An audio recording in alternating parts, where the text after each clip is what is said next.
discipling others, and simply being the church.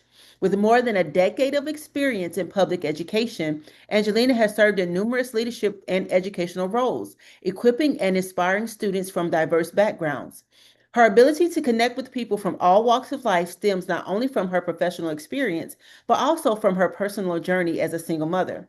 Those experiences have given her a unique voice of empathy, resilience, and authenticity that resonates deeply with women, family, and communities in need of hope and support. Angelina is a contributing writer in the life-changing Tamar series Stories Sisterhood Book 1 and the continuous voice in the Christian Reach magazine. She is also the founder of Hagar's Haven, a faith based nonprofit organization created to support, uplift, and empower single mothers through spiritual encouragement, practical resources, and authentic connection.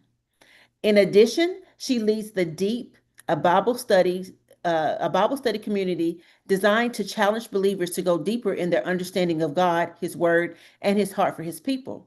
Whether teaching in a classroom, speaking to a crowd, mentoring one on one, or leading a Bible study, Angelina's mission remains the same: to love people well, speak truth boldly, and point others back to Jesus. When she is not teaching, writing, building community, or serving others, Angelina treasures the beautiful chaos of motherhood, the moments that keep her grounded, laughing, praying, growing, and trusting God daily, as are the moments that spent with her are the moments spent with her family. Ladies, let's welcome for the first time Sister Angelina McClinton. Sister McClinton, you may take it away.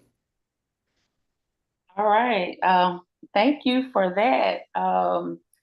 It's always weird to listen to people talk about you. So I'm like, oh my God, that is me. But thank you so much for the invitation to be here. I was kind of shocked when Sister Tanya Spencer reached out to me and said, I just sent your name in so that you could be on TNT. And I'm like, oh Lord, what am I going to do on that? I don't even know what that is. So I'm happy to be able to know that there's another avenue to be able to fellowship with other sisters and learn more about God. And I'm just thankful for the invitation. Anytime I can come and share about the goodness of Jesus, and I know we say that so much, it sounds cliche, but when you've lived a life and you realize like you really could have been dead sleeping in your grave, that's all you want to talk about. And so I literally live and love to talk about Jesus. So we are going to dive in. I will not waste any more time. So, what I want you to do before we go in, though, I want you to turn your thinking caps on and I want you to think about your children. If you have children or if you're going to have children and you have nieces and nephews, I want you to think about the life that you wanted for them. Or if you're going to have children, the life that you want for them. What would it be like? What would it look like? And I want you to think about this because you're going to put this in the chat. I love interaction. So you're going to put this in the chat, and I want you to think about what that life would look like if you could structure it perfectly. What would that look like? And what is the one thing that you would truly try to prevent? Like if you could control it, what would you prevent from being a part of that life, a part of that world? So I'll give you about 20 seconds or so, and you can start dropping those in the chat, and I'll see what you guys come up with. But you're thinking about that perfect world, and if it was perfect and you designed it for them, what is the one thing that you would make sure for sure this is not going to happen to my child? This won't be a part of their world at all. And you can put those in there at any moment. I see no death,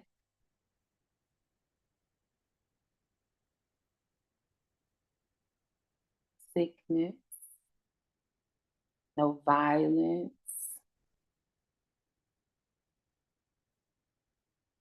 I'll give you a few more moments.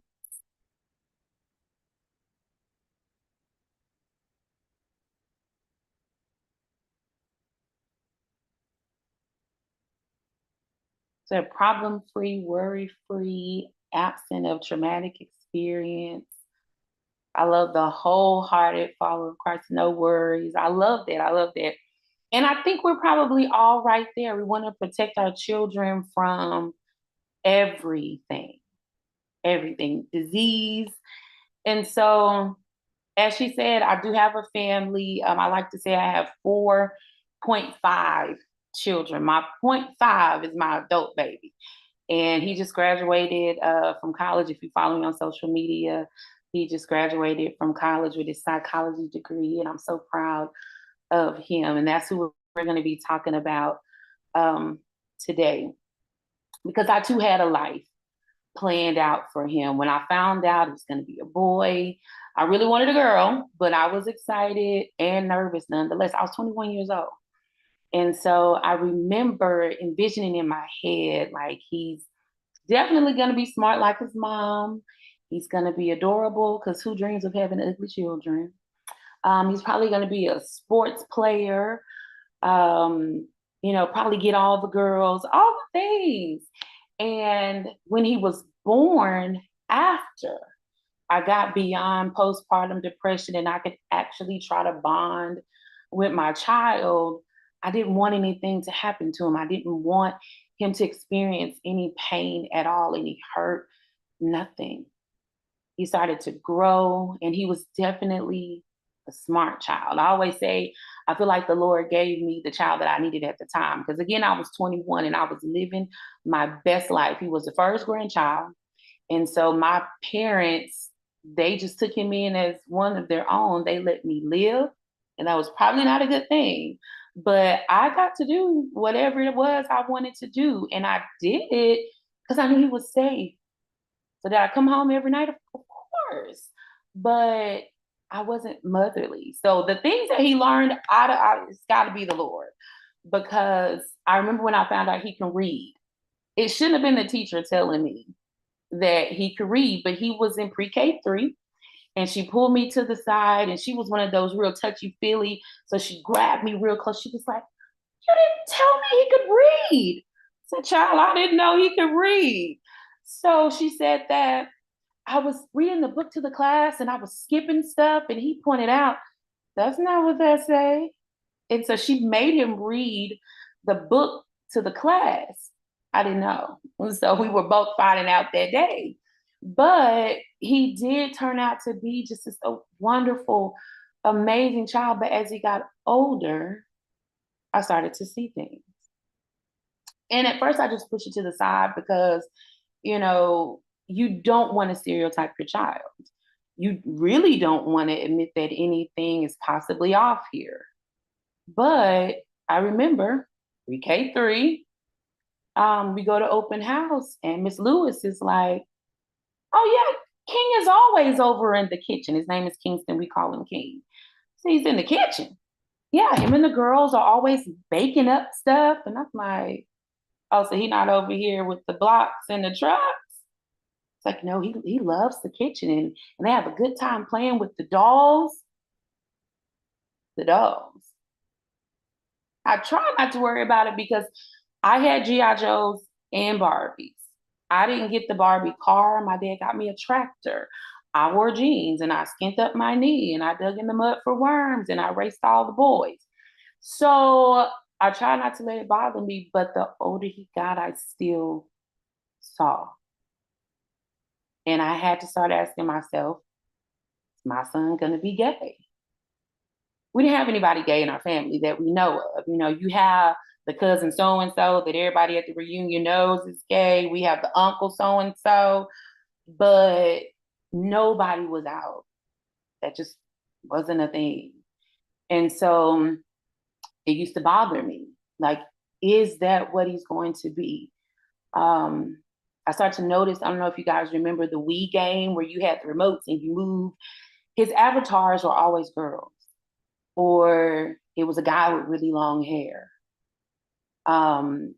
He was a musician, very good musician. He often seemed to want to just do whatever the girls did. So as a mom, I knew I wasn't one of those. I always pray, Lord, let me see my kids. I don't want to be that parent to where I'm blindsided or I'm in denial. Let me see the truth about my child. And so once he got to high school, I said, all this his friends is gay, every last one of them. So I asked him, I said, well, are you? Of course he denied it. And so I let it go, but in my soul, I knew. So imagine the weight that hit me and the little shock of surprise the night after a Bible study when I decide that I'm going to tell him I'm coming out of that life because I too had experienced being in the LGBT community. I was in a lesbian relationship for 7 years. So after a Bible study, I was heavily convicted. It was always in the back of my mind. It was very hard to be in that relationship, and I knew it was not right. But I rationalized it in several different ways. And honestly, it was a good time. I mean, I I sinned a lot and my sin was fun. So I don't know what you were doing in your past life when you sinned, but if it wasn't fun, you shouldn't have been doing it at all. But I told him, I said, you know what? I'm changing my life. I am done with this. And I just wanted, to let you know I'm gonna be a better mom. I'm gonna be different. And as I'm telling him this, he hands me a piece of paper. And on this paper it said, I like boys. And I read that and I was like, do I fuss, cuss, yell, scream? Like, how does this even work? And he's so much like me because I knew it was hard because he couldn't look at me. And he was about to be in tears. And he's so much like me because the hard things I struggled to say too. When I was pregnant with him, I wrote it in a letter to my dad. When I decided, oh, I'm gonna be a lesbian, I wrote it in a letter and put it on the refrigerator for my parents to see the next morning. And so I knew that was hard. And I had to make a quick decision. Do I blow up or do I allow him to have this vulnerable moment and feel safe? And tonight, this whole talk is to give a level of encouragement, um, just some guidance and wisdom because this is a thing. And it may be apparent on this call tonight.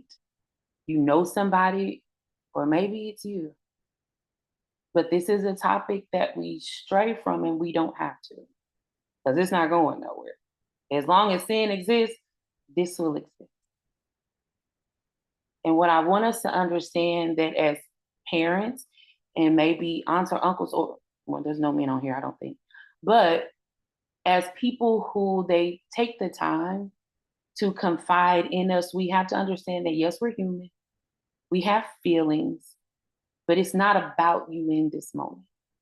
So it's not okay to take this moment and blow up when they are literally opening their heart to you and it's hard to do. If you've ever had to tell somebody something and you about to probably use the bathroom on yourself because it's killing you, that's this feeling even worse. And so if they've taken the time to tell you, it's not your opportunity to make it about you. You don't need to yell. You don't need to scream. You don't need to talk about how angry and upset and disappointed because it's not you right now. There'll be a time for that. But this is that opportunity where we tap into James, where we are quick to listen. We are slow to speak. That is James 1:19. We're slow to speak and we're slow to get angry. Why? Because anger is not going to produce the righteousness that needs to be produced. So we have to take that time to understand it will be a time. And you may have to cry in silence, hold in whatever, and wait for the right opportunity. but you don't need to take that time to blow up because it's not going to yield any good results. If you're taking notes, I also want you to understand that your child is not your enemy at all. And a lot of times we make people our enemies, people that we don't agree with. And it doesn't have to be just in this situation.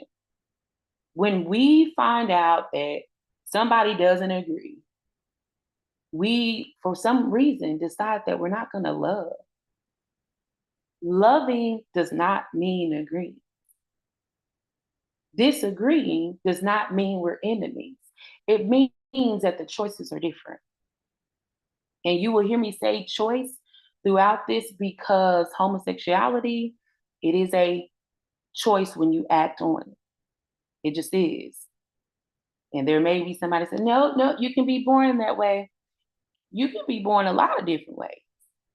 But the choices we make are still choices. For example, I've never been a skinny girl. I don't even know what that's like. I've always had thighs, gut, and butt.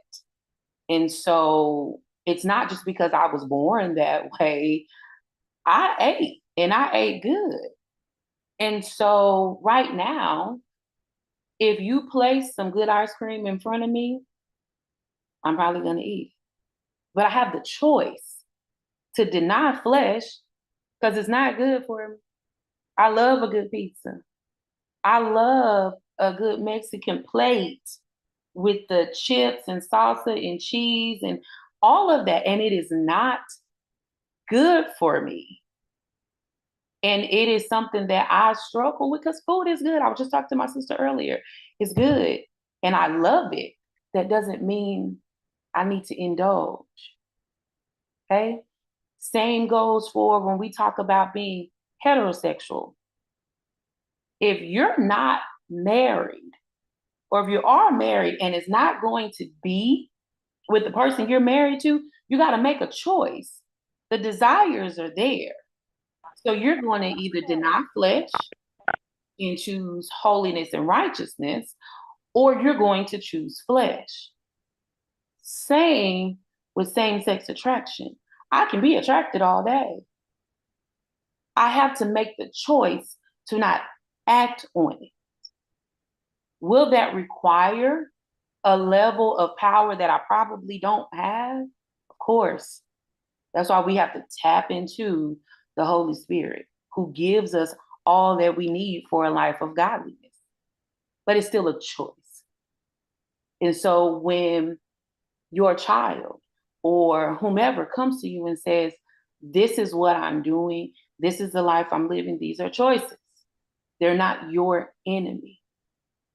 It is the same thing. We can't, when you choose rejection, that is ungodly. And we don't just do this as the body of Christ to them. We do it to girls who get pregnant. They're not married. So we feel away. And we so proudly and boldly say, oh, I'm not going to the shower. Or she don't deserve a shower. So what you're saying is she doesn't deserve to get the things that are needed in order to take care of the child because she didn't get the child in the way that she should have. Because if we're honest, a shower is about showering with things. You tell me somebody who's not going to be upset because you show up to the shower and nobody brings a diaper. You don't bring a bottle. You don't bring anything. We're going to be looking sideways and it's time to go.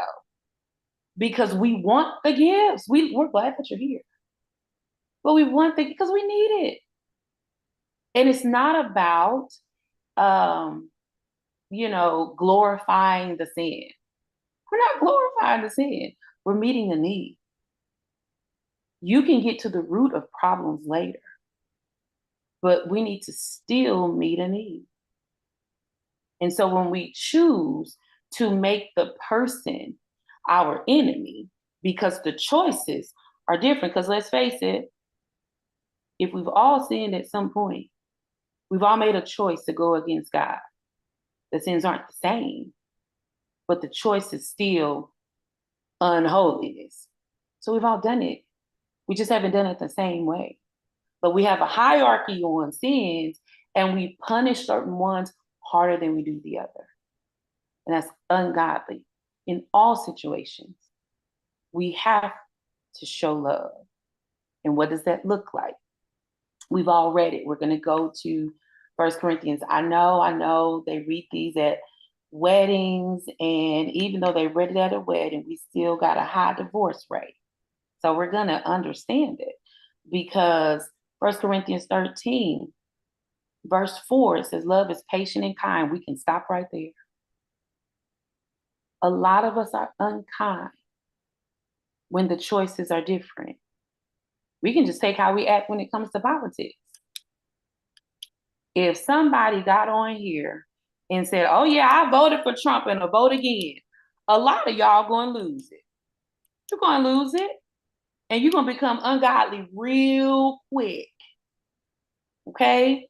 If somebody starts saying something about Black women, you're going to lose it, and you're going to become ungodly real quick, because the thoughts and choices are different. The eyes that some of us Black women get when a Black woman has a white man or vice versa, it's a choice. And we immediately start to think and feel things, and some of us act on it, and it is ungodly. This says love is patient and kind. We're not kind quite often. And in a situation like this, we want to quickly try to fix them. So we become impatient when, oh, they tell us that, oh, I'm gay. So now we want to fix it quick. They become a project, or want to quickly pray it out of them. They're not a project. This is not quick. It may not change overnight. It may be 10, 20 years. But we have to be patient, and we have to be kind. We cannot become irritable. It literally says love is not irritable. It's not demanding its own way. We want what we want. And I need you to wrap this gay stuff up right now. These are the things that people have said, because I was in that life. So we have to make sure that we as the body of Christ are exuding Christ. If you read John 13:35, it says, your love for one another will prove to the world that you are my disciples. And this is not just love for those in the body of Christ. How are we going to be the light and the salt of the earth? That's Matthew 5. If we're not illuminated, we can't be like the world and be unkind and act like them. Nobody's going to see us any differently. They're not going to see us at all, because we're going to be blending into the darkness. So how is anybody going to want to love the God that we love, serve the God that we serve, if they can't even see that we follow him? So we got to keep that in mind when we are trying to love. I'm not saying that it's easy to do. What I am saying is we don't have a choice if we're claiming to be followers of Christ. Now, with him, I let him know that I loved him. I wouldn't stop, and I would be there for him. But I will not say that it was easy to do, because it seemed as though the minute he said it, it was like the weight had been lifted and he could now just be himself. And it started to bother me. But I had to pull on the experience that I had being in there. God didn't deliver me from that lifestyle. Because one, I had to accept, girl, you was never a lesbian. You like men a little bit too much. You just got caught up and you liked somebody.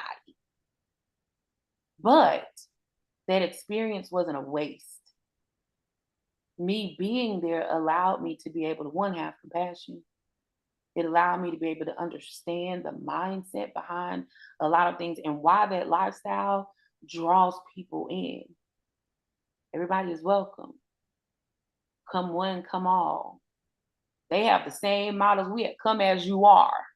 They will take you as you are and just love on you because a lot of them have experienced rejection. We rejected them.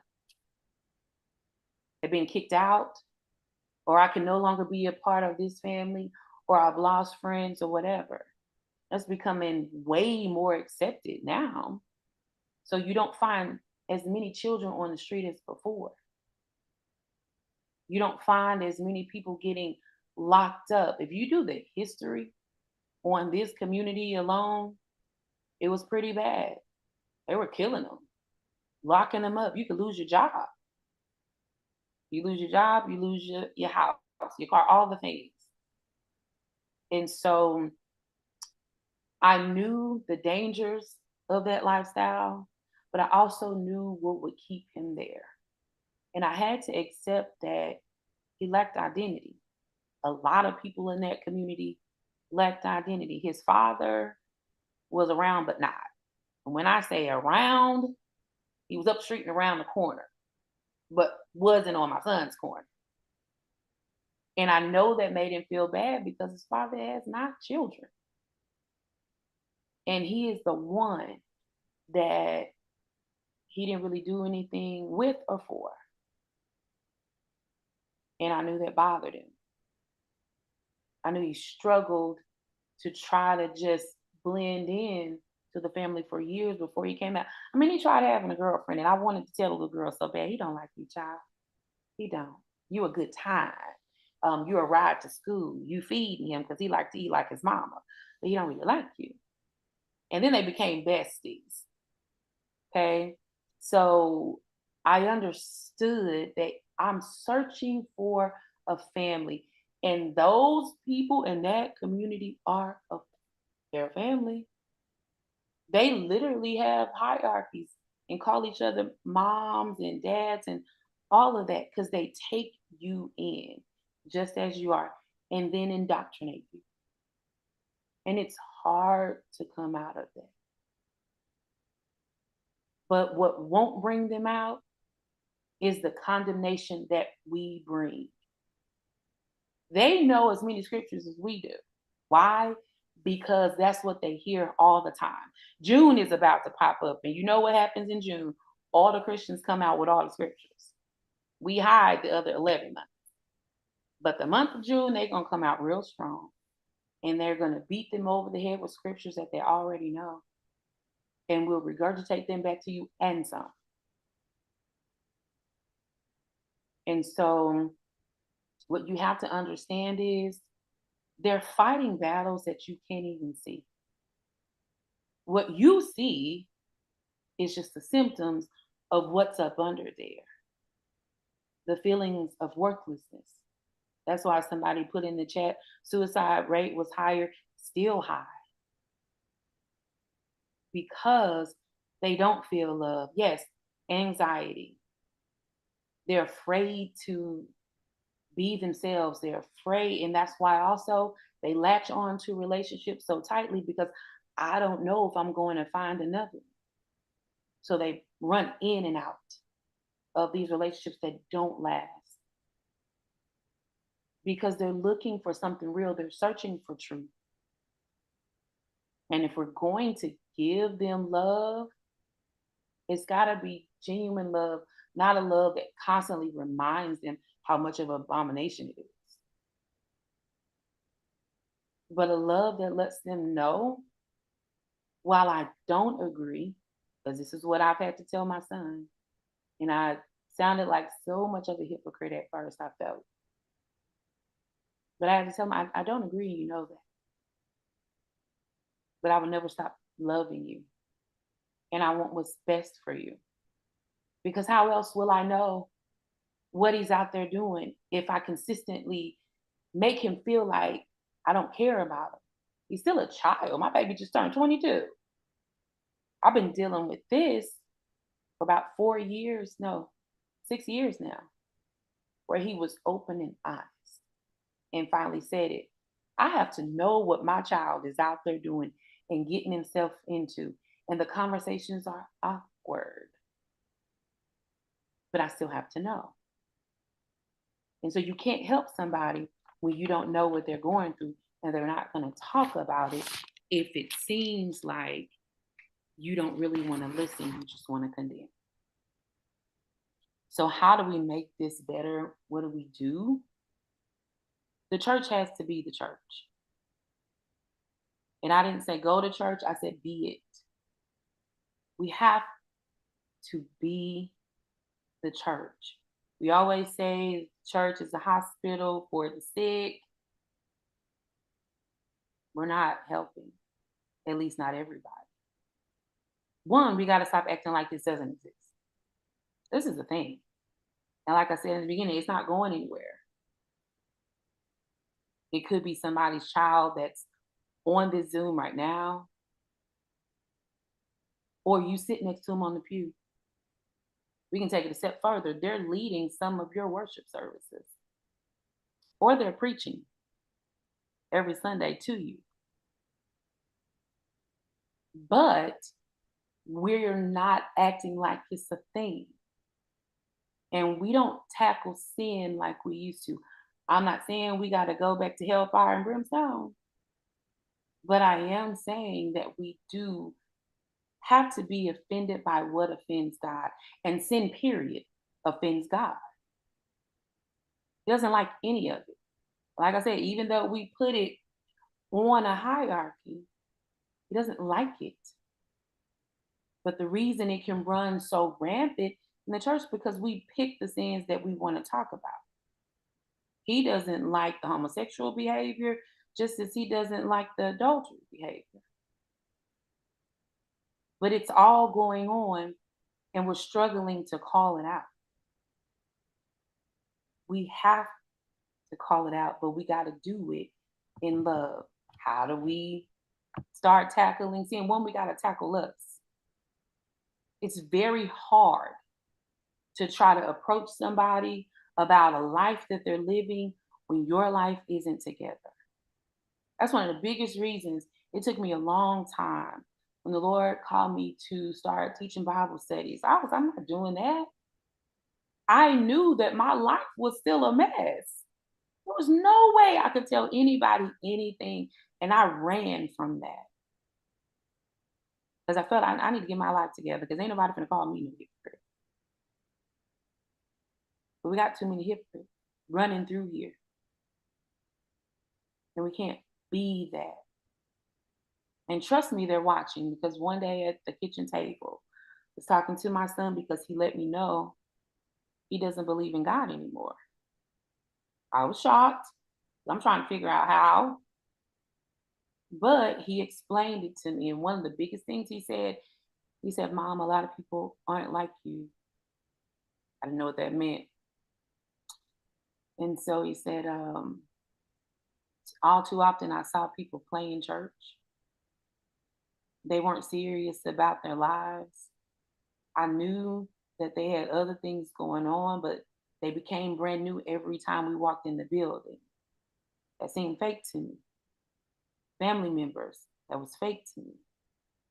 But you, I've watched you grow, I've watched you change, and you actually live what you talk about. It's like you're not perfect, but you live it. And you're a model for others to follow, a real one. You own when you make mistakes, but you truly try to live the life. And I wish more people did that. So that was a eye opener for me because nobody had ever analyzed me in that way. And I knew I had to continue on the path because he is watching. And it is my prayer that he comes back. And I mean, lets the life go and proclaims that Jesus is Lord. But it would be so much easier if we got serious about our walk with Christ and serious about what we say we believe and lived it. It's not enough to talk about it. We have to be about it. And as I said before, we also have to stop trying to fix them. That's God's job. If we love them like Jesus, if we show them what love looks like. Those are the seeds that you drop. You just allow God to increase it, to let it grow. You can't force them, you can't fix them, you can't preach to them, but you can pray for them. We have to get back to remembering that prayer matters. Pray in all things, for all things. It matters. It meant so much to me when I shared the story about my son with somebody, and she said, I'm going to pray for them. Well, I hear that all the time. But she would literally every now and then just text me and say, I was praying for King today. And so I shared what I felt was a growth moment. And she was like, and I'm going to keep praying. I was like, because I need it. I am not giving up on my son. My prayer journal is full of Lord, save my son.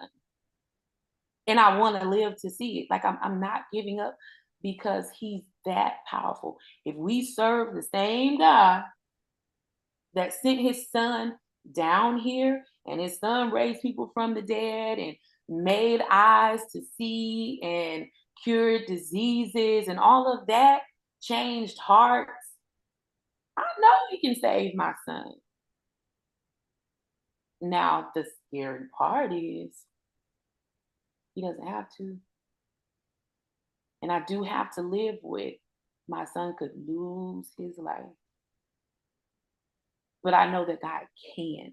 So I still keep him like, God, we're not done praying about this. So please remember that prayer matters and relationships matter. You can't reject them. You can't kick them out to the wolves. God has never done that to you. He's never done that. So why do we feel it's okay? You're no longer part of this family.